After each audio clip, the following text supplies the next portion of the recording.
It's time for Grown Folks Talk, where we keep it clean, but we keep it real. Today, we're going to talk about the smile that stings, the passive-aggressive approach and response, what it looks like, where it comes from, and what God actually calls us to instead.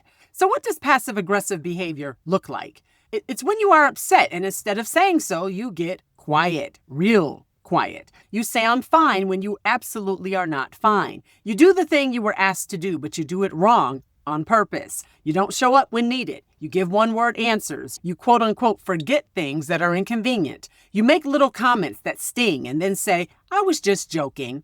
That is not a personality type or the way some people are. That is weaponizing your anger, your frustration, your offense, your hurt, or your disappointment. And a lot of us have been behaving this way for years without even realizing it. Now, the Word of God is clear on how we should respond in these situations. Ephesians 4:26-27 says, Be angry, but don't sin. Don't let the sun go down on your wrath. Don't give place to the devil. Now, God is not saying don't be angry. He says be angry, but watch how you behave when you're angry. Don't sin. There's a God-given right to feel what you feel. The problem is what we do with it. When we bury it, deny it, and it leaks out sideways through our attitude and our silent treatment and our little digs, we're giving the devil a room to move in, welcome mat and all. Those sideways words, those sighs, those never mind moments, they pierce and they do damage. And to make matters worse, the conversations that need to happen to resolve the conflict never take place because you don't have to own something you technically never said. Here's what passive-aggressive behavior really is. It's unprocessed hurt, looking for a safe place to land or a door to exit.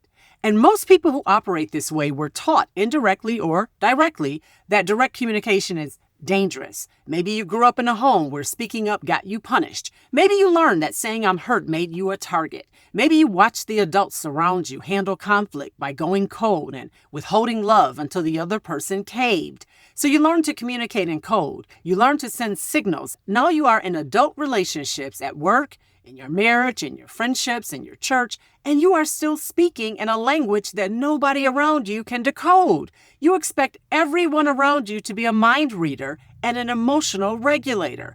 People shouldn't have to be a detective to be in a relationship with you.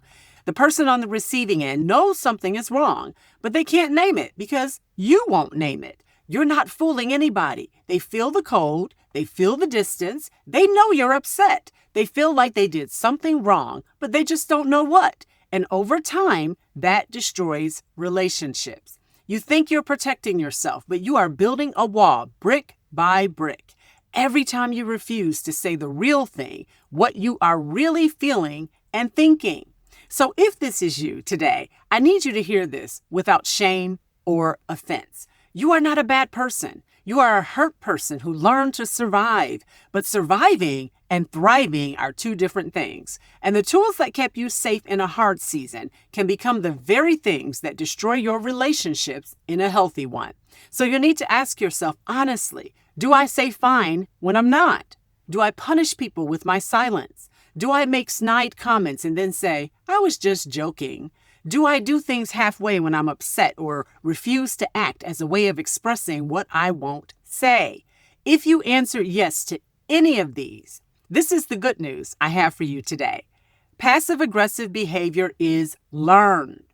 Guess what that means? It can be unlearned. So you are not stuck. God did not call you to stuff everything down like you have a peace you don't really have. He calls you to real peace. He calls you to truth spoken in love. He calls you to be angry without sinning, feeling your feelings and choosing how you respond to them. Jesus was direct. He said what he meant, and he meant what he said. He wept when he was grieved. He cleared the temple when he was rightfully angry. He did not do it in code. He did not make people guess. He spoke truth with love, with purpose, and with clarity. He is our model. So these are the things I want you to work on starting this week. First, name your feelings. The next time you feel yourself going cold or going silent, pause and say what it is. I'm hurt. I'm frustrated. I feel dismissed. You cannot communicate what you have not first identified. Then I need you to practice being direct. Instead of sighing or retreating or giving a one-word answer, try communicating how you feel to the other person. Hey, when that happened, I felt And then I need you to pray for courage to choose honesty over the comfort of avoidance. Oftentimes, passive-aggressive behavior feels safer than vulnerability. So we need to ask God to heal the wound that is underneath the behavior. We're grown folks, right? We're wired for connection, real connection, not the kind that survives on hints and signals and cold shoulders, but the kind that is built from truth, honesty, and the willingness to call a thing, to say what it actually is, to acknowledge the elephant in the room. You were not designed to speak in code. You were designed for community, and community requires communication. Until the next grown conversation, please check out my podcast episodes and prayers on all media platforms. Talk to you later. God bless.